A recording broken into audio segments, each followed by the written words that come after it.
సొంత జిల్లాలో ఉపాధి కరువైంది. దీంతో ఉపాధి అధిక సంపాదన కోసం అప్పు చేసి మరి గల్ఫ్ దేశాల బాట పట్టారు కార్మికులు.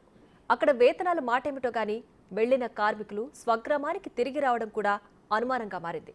ఈ క్రమంలో ఉమ్మడి కరీంనగర్ జిల్లాకు చెందిన ఇద్దరు వ్యక్తులు గల్ఫ్లో అదృశ్యమయ్యారు. ఇప్పటికీ వారి ఆచూకీ లభించడం లేదు. బాధిత కుటుంబ సభ్యుల కన్నీటి బాధ వర్ణనాతీతం. నెలలు గడుస్తున్నా తమ కుటుంబ యజమాని ఆచూకీ దొరకడం లేదని దుఃఖిస్తున్న వారి వ్యధకు పరిష్కారం ఎన్నడు?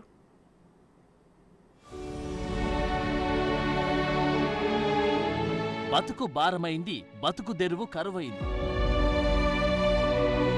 కుటుంబ సభ్యుల ముఖాల్లో కనిపించని ఆనందం. అధిక సంపాదన ఆశ, ఆర్థిక భద్రత పొందాలనే ఆశయం. ఎడారి దేశాలకు పయనమై అదృశ్యమైన జీవితాలు. పెరుగుతున్న గల్ఫ్ కార్మికుల మిస్సింగ్ కేసులు. కుటుంబ సభ్యుల కన్నీటి వేద ప్రభుత్వాలు తీర్చలేవా?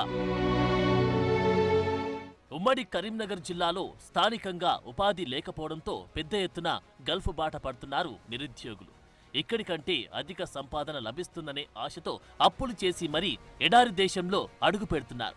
అయితే గల్ఫ్కు వెళ్లిన సంతోషం కొన్ని రోజుల్లోనే ఆవిరైపోతుంది.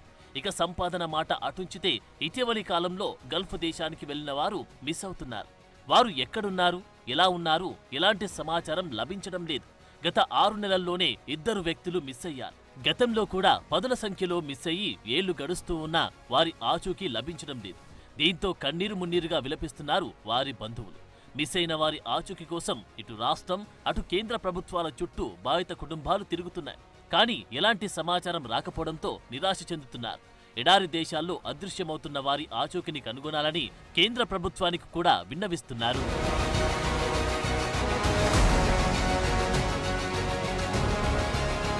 కరీంనగర్ జిల్లా గన్నేరువరం మండలం గునుకుల కొండాపూర్కు చెందిన చొక్కల శ్రీధర్కు స్థానికంగా ఉపాధి లేకపోవడంతో 15 నెలల క్రితం దుబాయ్ వెళ్లాడు. అక్కడ ఓ కంపెనీలో కూలీగా పనిచేయడానికి ఒప్పందం కుదుర్చుకున్నాడు. ఈ కంపెనీలో సరిగా వేతనాలు రాకపోవడంతో అప్పులు పెరిగిపోయాయి. దీనితో అనారోగ్యానికి గురయ్యాడు శ్రీధర్. ఈ క్రమంలో స్వగ్రామానికి రావాలనుకున్నాడు. అయితే అతని దగ్గర డబ్బులు లేకపోవడంతో ఇక్కడి కుటుంబ సభ్యులు కొన్ని డబ్బులు పంపించడంతో పాటు విమాన టికెట్ కూడా కొనుగోలు చేశారు. అయితే గత అక్టోబర్ 2న దుబాయ్లో విమానం ఎక్కాల్సిన శ్రీధర్ మిస్ అయ్యాడు. అప్పటినుంచి శ్రీధర్ ఆచూకీ లభించడం లేదు. శ్రీధర్ ఫోన్ కూడా పనిచేయడం లేదు. దీంతో 10 నెలలుగా శ్రీధర్ రాక కోసం కుటుంబ సభ్యులు ఎదురుచూస్తున్నారు. శ్రీధర్ అసలు ఎక్కడున్నాడో, ఎలా ఉన్నాడో తెలియక ఆందోళన చెందుతున్నారు కుటుంబ సభ్యులు. తల్లిదండ్రులతో పాటు భార్య, 2 పిల్లలు శ్రీధర్ రాక కోసం ఎదురుచూస్తున్నారు. శ్రీధర్ సమాచారం కోసం కేంద్ర హోంశాఖ సహాయ మంత్రి బండి సంజయ్ని కలిసి విన్నవించారు. ఈ సమస్యను విదేశాంగ మంత్రి దృష్టికి తీసుకెళ్తానని హామీ ఇచ్చారు బండి సంజయ్.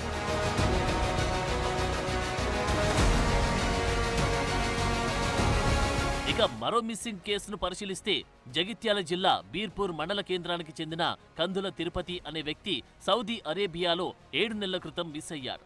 అప్పటినుంచి అతని ఆచూకీ లభించడం లేదు.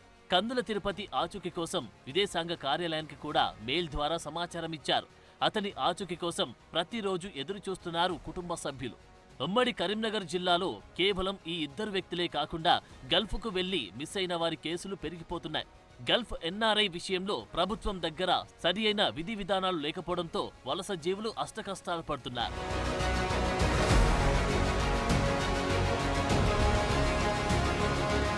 పది నెలల నుంచి శ్రీధర్ కోసం ఎదురు చూస్తున్నామని కుటుంబ సభ్యులు చెబుతున్నారు.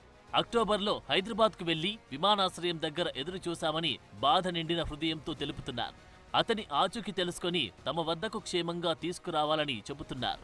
6 నెలల క్రితం సౌదీలో మిస్ అయ్యారని తిరుపతి కుటుంబ సభ్యులు ఆందోళన వ్యక్తం చేస్తున్నారు. తిరుపతి ఎలా ఉన్నాడో తెలియక విలపిస్తున్నారు ఆయన కుటుంబ సభ్యులు. తిరుపతిని క్షేమంగా తమ వద్దకు చేర్చాలని విలపిస్తూ వేడుకుంటున్నారు. ఎమ్మెల్సీ జీవన్ రెడ్డి తిరుపతి ఇంటికి వెళ్లి కుటుంబ సభ్యులను పరామర్శించారు.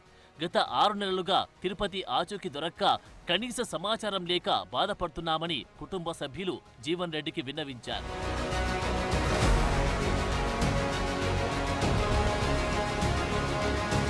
దేశంలో పాలకులు ఉపాధి, ఉద్యోగావకాశాలపై దృష్టి సారించకపోవడంతో గల్ఫ్ దేశాలకు మన కార్మికుల వలస అధికమవుతుంది.